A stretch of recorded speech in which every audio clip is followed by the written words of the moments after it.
So that was the Dark Nut, one of the most annoying mini-bosses in this game. And unfortunately it's going to be returning as a regular enemy later on. If you shoot a bomb arrow at the first Dark Nut in time, you can actually damage it during its fancy showing off attack. So that's good at least, but I'm not sure how you're supposed to know that. Especially considering that explosions don't usually work against them anyways. But yeah, the interesting gimmick of this dungeon is that you have to regularly use the Dominion Rod to bring a statue to life and transport it into a bell. And you have to just keep doing that over and over to get it all the way back to the first room in the dungeon.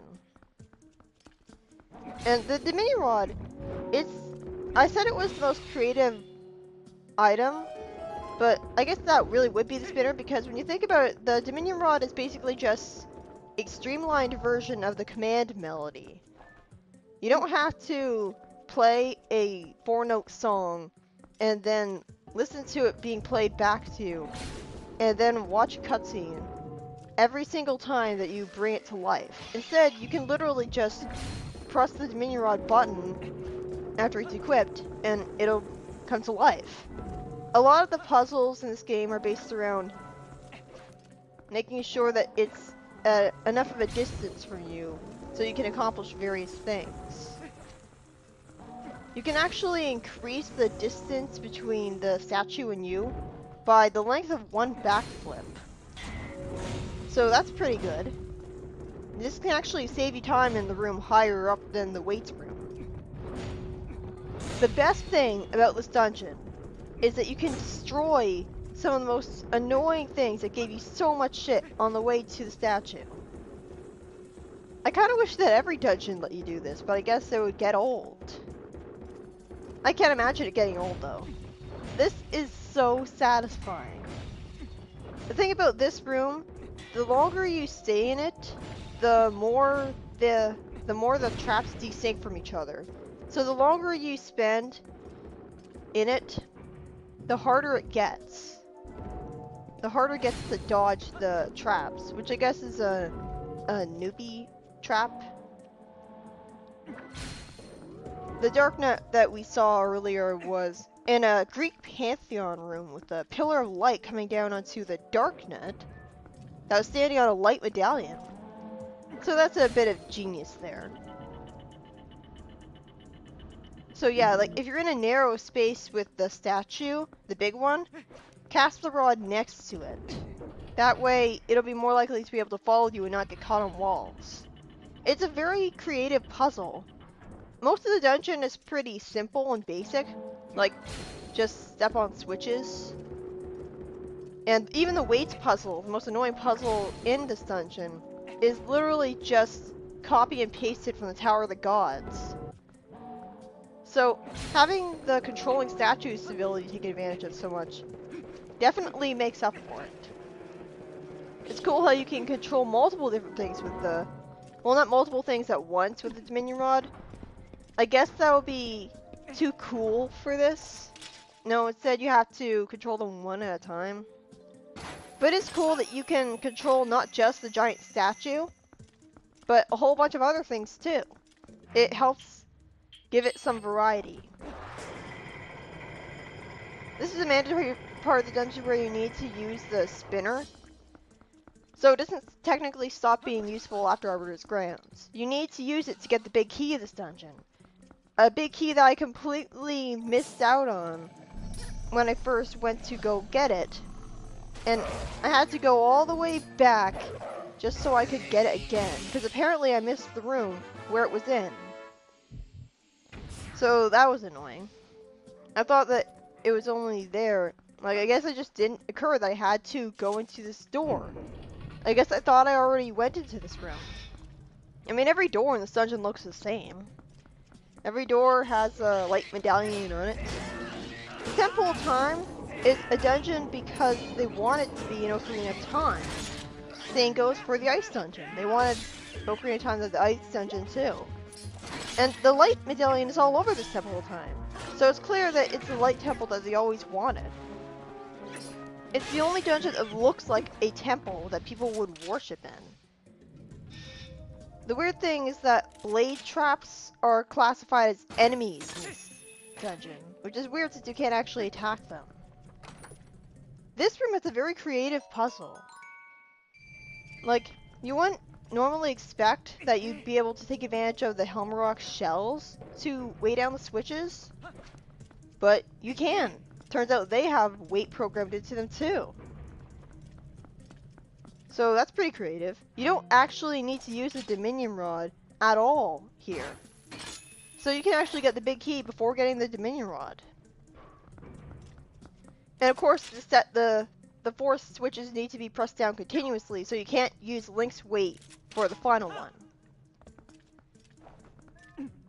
I also like how it takes advantage of the claw shot too. Of course, I'm sure if you don't know that you can claw shot onto the Helmrock shells to begin with, you might be stuck. But you'll have pretty much no choice but to find that out anyways. After hitting the first crystal in the dungeon, look in the opposite direction, claw shot through the circle in the room, and you'll get through the room quicker. The room with I like the clock pendulums in the sense that they make the dungeon feel more like it has a Temple of Time aspect to it, because it has clocks, it has pendulums that you'd expect to find in a giant grandfather clock. But I don't think they go nearly far enough with it. They have pendulums, but they don't have any gears. Like, I like the idea of the clock tower in Majora's Mask, but they don't really do that here. It's more of a Temple of Light, and even then, not really, because it doesn't have any annoying light puzzles, which is good. I think I've had enough of that in Wind Waker to last a lifetime. Now, see, this is an instance of repeating a puzzle that I can get behind. In Wind Waker, there was no excuse whatsoever for having to repeat the weights puzzle. The weights really should have just stayed in the position they were before. Here, though, you're transporting a giant statue over these weights, so it makes perfect sense that you have to do the puzzle again.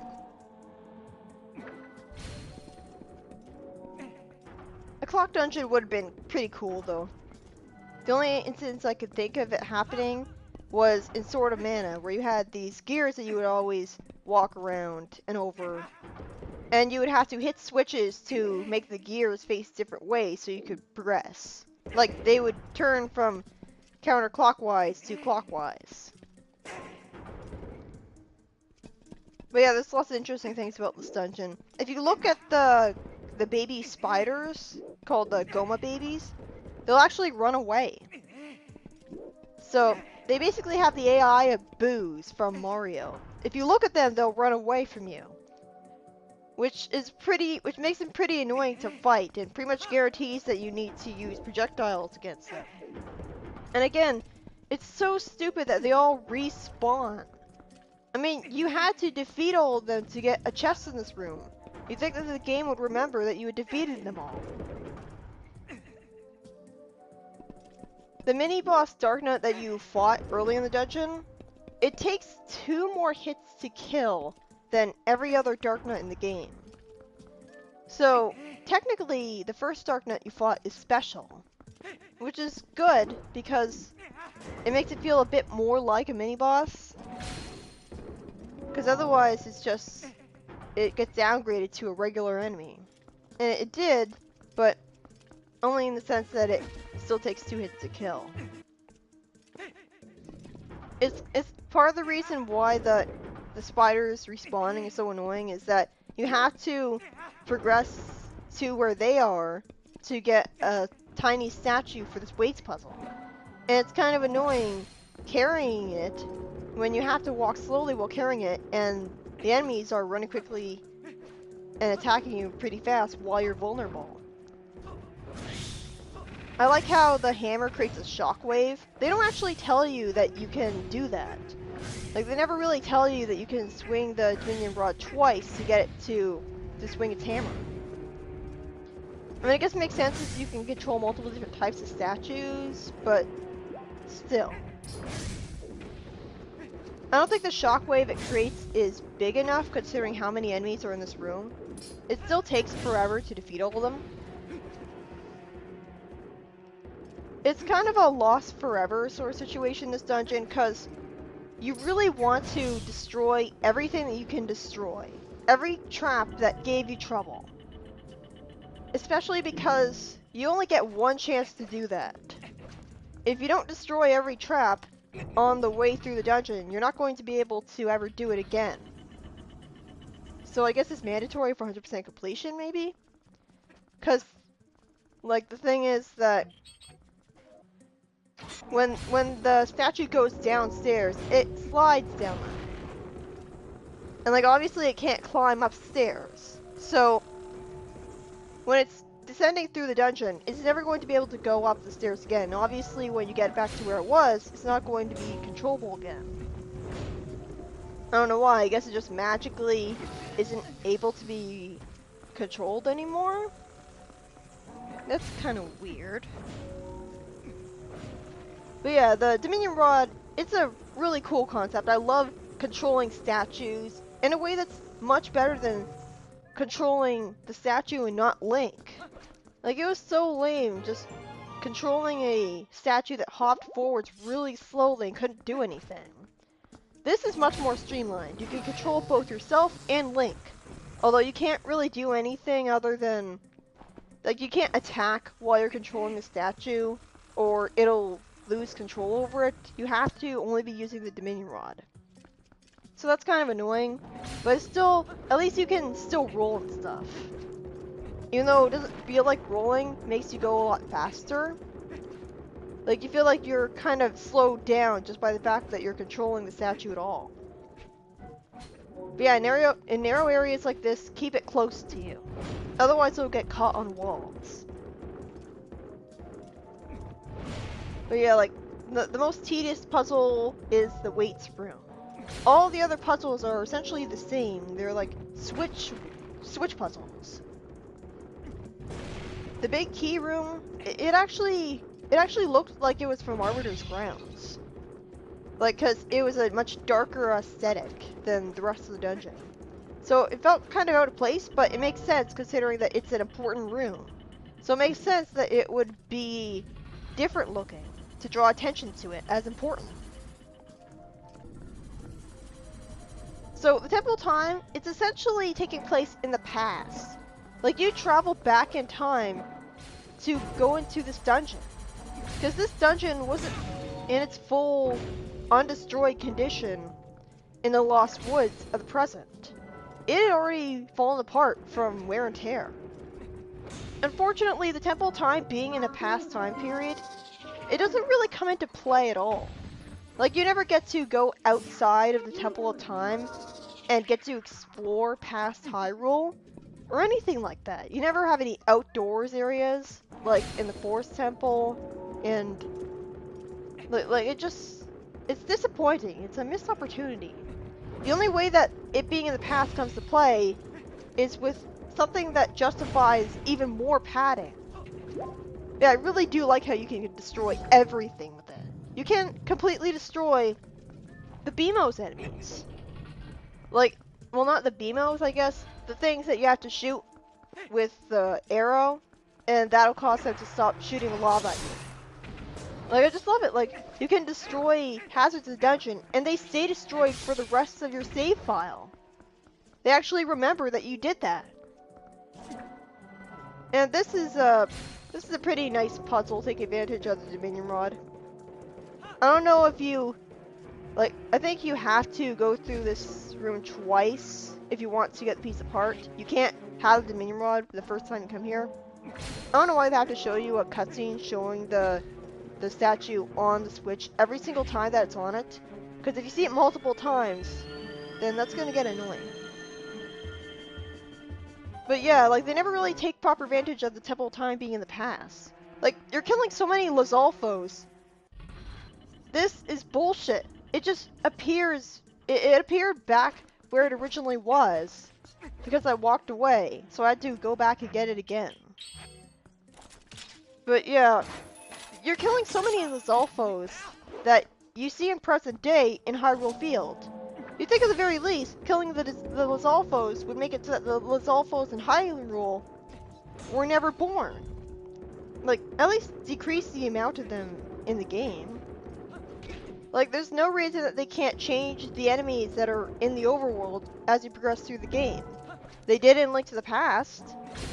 So I don't understand why, at the very least, they couldn't have made that nice touch where they made a smaller amount of Lizalfos in Hyrule Field after you completed this dungeon. I mean, that would be a really cool, nice touch, but I guess not. The tiny spiders in this dungeon, they don't really have the right amount of legs. So I guess they don't really count as spiders. I pointed out how weird it was that Aru, like he said that the 7 sages were actually the tutors of Princess Zelda. In the Japanese version of the game, Aru is Zelda's tutor, but in the English script, that's when he says that the sages were her tutor. Yeah, I figured that was stupid. Turns out that was just some stupid translation difference.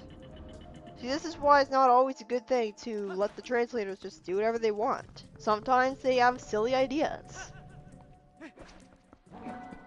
There are things that I've thought about other dungeons, like it's cool how you're finding food items in Snow Peak Ruins, but if you think about it, Link could have just gone home and got the superb soup right away, because it was all food from Orden. Like, you could have carried the pumpkin and goat cheese to Snow Peak, but the thing is that he had no way of knowing what ingredients they needed in the first place. Like, he only found the ingredients when he went to chests that Yetta didn't even know were going to contain them. So really, there's no way of avoiding that at all.